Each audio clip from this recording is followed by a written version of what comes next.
Hello aspirants, welcome to the selection classes. So we have another question, and in this question there is a cone. You can see the green color cone and 5 spheres are fit in the cone, and we have to find the radius R4. This is the radius. R4 means radius 1, radius 2, radius 3, radius 4 and radius 5. So we have to find the radius of the fourth sphere from the top. Might be possible there can be more than 5 spheres, and you can be asked the radius of any of the sphere. So before going for the solution, you must think about the concept. We have to learn the concept so that you can solve the problem very easily, provided कि कितने भी spheres इसमें fit हो सकते हैं. तो मैं हमेशा बोलता हूँ whenever we have shape fitting 3D के अंदर कोई भी 3D shape इसमें fit कर रखा है तो आपको imagine करना है उसको 2D में. 2D में कैसे imagine करते हैं उसका cross section area. So this cross section area is very important. Cross section area. So what is the meaning of cross section area? When we cut any shape, for example, if I want to cut the sphere from the center, diagonally जहाँ से वो diameter से पास होता है, तो you'll be getting a shape of circle, because जो उसका cross section area है वो circle बनता है. Same अगर मैं इसको यहाँ से cut करता हूँ, if I want to cut this shape from the, I can say vertically, इसको cut करेंगे तो आपको कैसा ये figure दिखाई देगा अंदर से, राइट. तो अगर मैं इसको कट करता हूँ तो I will be having the shape like that. ये आउटसाइड कोन और यहाँ पे जो स्फेयर्स हैं इनके सर्कल दिखाई देंगे, समथिंग लाइक दैट, राइट. तो ये कुछ इस तरह से आपको शेप जो है वो दिखाई देने लगेगी. So this is the cross section area of the 3D figure. But इससे हमको अभी भी कुछ पता तो नहीं चला कि रेडियस कैसे निकलेगा, राइट. चलिए, एक कंसेप्ट होता है that we have to learn the concept. And concept is that whenever we have to inclined line, आपके पास कोई भी दो लाइन है, इंक्लाइंड है, किसी भी एंगल पे है, किसी भी एंगल पे, suppose this angle is theta, right. And there are circles जो कि टेंजेंशियल हैं इस लाइन पे इस तरह से, और दूसरा सर्कल, इस सर्कल का भी टेंजेंट है, लाइंस का भी टेंजेंट है, तीसरा circle this way. So this can be of any order. आप इसको कितना भी बड़ा छोटा बना सकते हैं. तो कंसेप्ट क्या बोलता है? कंसेप्ट ये बोलता है कि अगर मैं यहाँ से इनके सेंटर को ज्वाइन करूँगा, पहली बात तो they all will be collinear. They all will be collinear.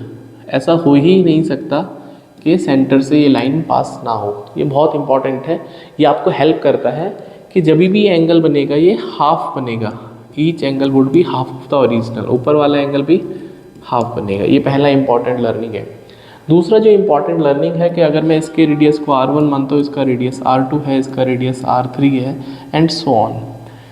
तो जो रेडियस है, हाँ, दैट इज जो रेडियाई है are in GP, they follow GP, very important. ये GP बनाते हैं, GP सीक्वेंस, ज्योमेट्रिक प्रोग्रेशन आपने पढ़ा होगा. हाँ, this is geometric progression. And if I, geometric progression का मतलब है कि जो सेकंड टर्म और फर्स्ट टर्म का रेशियो है R2 upon R1 should be equals to like R3 upon R2 and so on.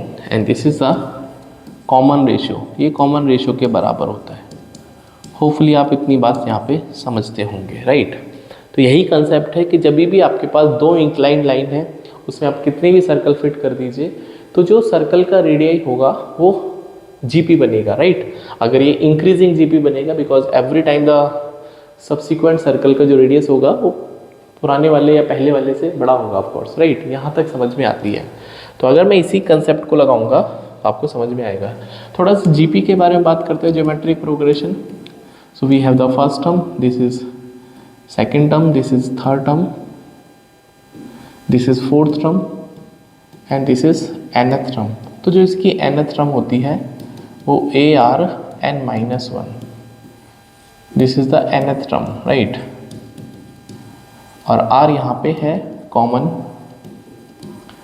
Ratio and A is the first term. So all of a sudden if I want to know the 8th term कितना होगा, तो अगर आपको A8 निकालना है तो this is first term multiplied by the R common ratio and जो भी आप टर्म निकाल रहे हैं उसका एक पावर आपको यहाँ पे कम करना है, 7 लेना है। अगर मैं A11 की बात करता हूँ तो this is A into R की power 10, so this is important, right. तो यही कंसेप्ट है जो हम यहाँ पे यूज़ करेंगे, ठीक है। चलिए, सो आई कैन सी ये हमारे पास 5 यहाँ पे आई कैन से टर्म्स है GP की। तो पहला टर्म है 16, दूसरा है इसको मैं R2 मान लेता हूँ, फिर R3, फिर R4 and last we have 81, right. And I told you this is going to be follow the GP, है जी, GP को फॉलो करेंगे। तो अगर इन GP को फॉलो करेंगे, ज्योमेट्रिक प्रोग्रेशन को फॉलो करेंगे, so it is very obvious that if I talk about this term, this is the A5 and by the formula A5 is nothing but A into R की power 4, right, where R is the common ratio. Don't be confused with the radius, R is a common ratio here, right, ये common ratio है। Hopefully it is clear. Now A5 is given to us 81 and A is 16 and R की power 4. So from here R की power 4 is 81 upon 16 of which implies that R equals to, भाई इसका fourth root लेंगे तो 3 upon 4, 3 upon 2 आएगा। How come it is 3 upon 2? Because जब आप यहाँ से R हटाएंगे तो यहाँ पे 81 upon 16, यहाँ पे आपको 1/4 पावर लगानी पड़ेगी। So 81 is 3 power 4 and 16 is 2 power 4, power 4 1 upon 4 cancel out हो जाएगा, तो ये बचेगा। That is a common ratio, right, this is the common ratio. Now we are going to solve the question, right. तो इसको मैं डिलीट कर देता हूँ। We have to find the R4, right, this is the R4। तो basically R4 कितना होगा? This is nothing but A R की power 3 and A is 16 and R is 3 upon 2 की power 3, right? So this is going to be 16 into 27 upon 8 and 8 to the 50, 8 to the 16. So this is going to be 54 centimeter. So the radius of the circle that is just above the largest sphere, I can say this is going to be 54.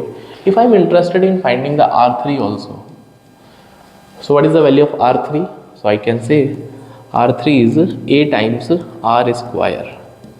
जो भी आप term निकालते हैं उसमें से आपको एक power में कम करना है, तो R3. So 16 into R is 3 upon 2 and square of 3 upon 2, this is 16 into 9 upon 4 and 4 4 16, so 36 centimeter. So this is the concept and this can be extended to any number of spheres inside the cone. So hopefully you enjoyed the concept, and if you really do, then you can connect with the selection classes and please share the video among your friends, those who are preparing for any exam like MBA exams की मैं बात करता हूँ, and even for the non-MBA examination. So see you in the next video. Till then, bye, take care.